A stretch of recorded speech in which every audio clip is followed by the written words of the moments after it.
Bismillahirrahmanirrahim. Assalamualaikum warahmatullahi wabarakatuh.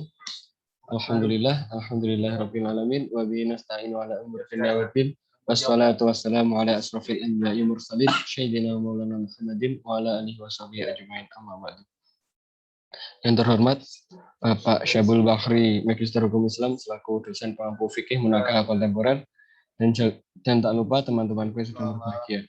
Di sini kami dari kelompok 11 akan menjelaskan tentang hukum inseminasi buatan, bayi tabung, dan cloning.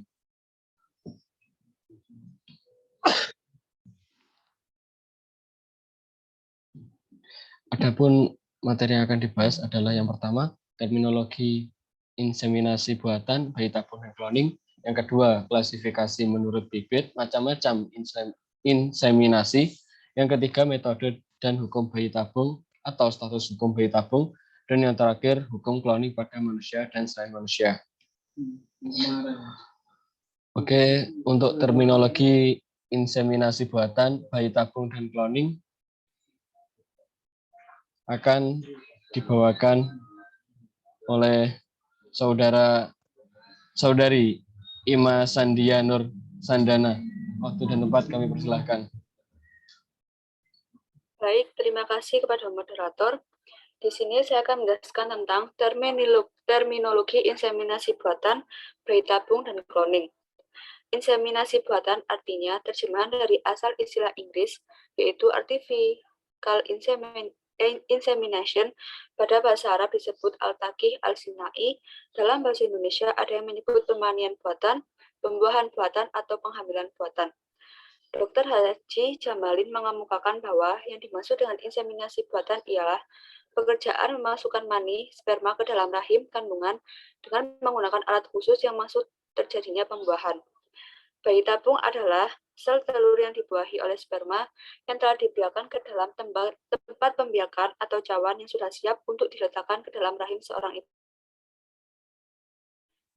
Yang kedua yaitu klasifikasi menurut bibit dan macam-macam inseminasi. Klasifikasi menurut bibit yaitu antara sperma dari suami dan ovum istrinya yang kemudian ditanam dalam rahim istrinya. Yang kedua, antara sperma yang telah dibekukan dalam bank sperma dari suaminya yang meninggal dan ovum istrinya kemudian ditanam dalam rahim istrinya. Antara sperma dari laki-laki yang tidak diketahui asalnya dan ovum wanita yang tidak bersuami kemudian ditanam dalam rahim wanita tersebut. Yang keempat yaitu antara sperma dan ovum istri kemudian ditanam dalam rahim orang lain atau sewa rahim. Macam-macam inseminasi buatan yaitu inseminasi heterolog yang disebut juga artificial insemination donor, yaitu inseminasi buatan yang selnya bukan berasal dari air mani suami istri yang sah. Yang kedua, inseminasi homolog, disebut juga artificial insemination husband, yaitu inseminasi buatan yang berasal dari sel air mani suami istri yang sah. Sekian yang saya jelaskan. Saya kembalikan ke moderator. Terima kasih. Oke, baik, terima kasih. Selanjutnya akan untuk status hukum bayi tabung akan dibawakan oleh saudari Unzilatur Rahmah. Waktu dan tempat kami persilahkan. Baik, terima kasih kepada moderator. Di sini saya akan menyampaikan mengenai status hukum bayi tabung. Dalam pandangan Islam sendiri, bayi tabung atau inseminasi buatan ini termasuk dalam masalah kontemporer. Sehingga tidak ada hukum yang secara spesifik dalam Al-Quran, Sunnah, maupun kajian fikih klasik. Oleh karena itu, maka ulama menggunakan metode ijtihad untuk menggali bagaimanakah hukum status bayi tabung ini. Dan di sini para ulama tentunya bekerja sama dengan para cendekiawan muslim agar dapat diperoleh kesimpulan yang hukum yang proporsional dan mendasar, di mana yaitu seperti para ahli biologi, kedokteran, agama, hukum, dan etika. Kemudian dalam fatwa Majelis Ulama Indonesia tentang bayi tabung ini, mereka memberikan fatwa yaitu yang pertama, bayi tabung dilaksanakan dari sel sperma dan ovum yang berasal dari pasangan yang sah, maka hukumnya adalah mubah. Karena ini termasuk dalam ikhtiar, yaitu untuk memperoleh keturunan. Kemudian bayi tabung yang dilahirkan dari suami istri dengan menitipkan pada rahim istri lain, maka hukumnya ini haram, karena dikhawatirkan nanti akan menyebabkan pada permasalahan yang rumit, seperti kaitannya dengan warisan. Kemudian yang ketiga yaitu bayi tabung yang berasal dari sel sperma yang dibekukan milik suami yang telah meninggal dunia, maka hukumnya ini juga haram karena nanti akan berakibat pada dengan hubungan nasab dan juga kewarisan. Kemudian yang keempat, bayi tabung yang berasal dari sel sperma dan ovum yang berasal dari salah satu pasangan yang bukan suami istri, maka hukumnya ini haram karena ini adalah seperti dihukumi dengan zina. Selanjutnya yaitu status bayi tabung ada 3 macam. Yang pertama yaitu inseminasi buatan dengan sperma suami, kemudian inseminasi buatan dengan sperma donor, kemudian yang ketiga inseminasi buatan dengan model titipan. Adapun dalam hukum positif Indonesia, sampai saat ini belum ada yang mengatur tentang bayi tabung. Tetapi ada ketentuan dalam perundang-perundangan bahwa mengenai kehamilan di luar cara ilmiah, yaitu kehamilan dengan menggunakan teknologi atau campur tangan dari teknologi atau bantuan medis. Maka dalam UU nomor 36 tahun 2009 tentang kesehatan pasal 127 berbunyi yaitu 1. Upaya kehamilan di luar cara ilmiah hanya dapat dilakukan oleh pasangan suami istri yang sah dengan ketentuan yang pertama, hasil pembuahan sperma dan ovum dari suami istri yang bersangkutan ditanamkan dari rahim istri, dari mana ovum berasal. Yang kedua, dilakukan oleh tenaga kesehatan yang mempunyai keahlian dan kewenangan untuk itu.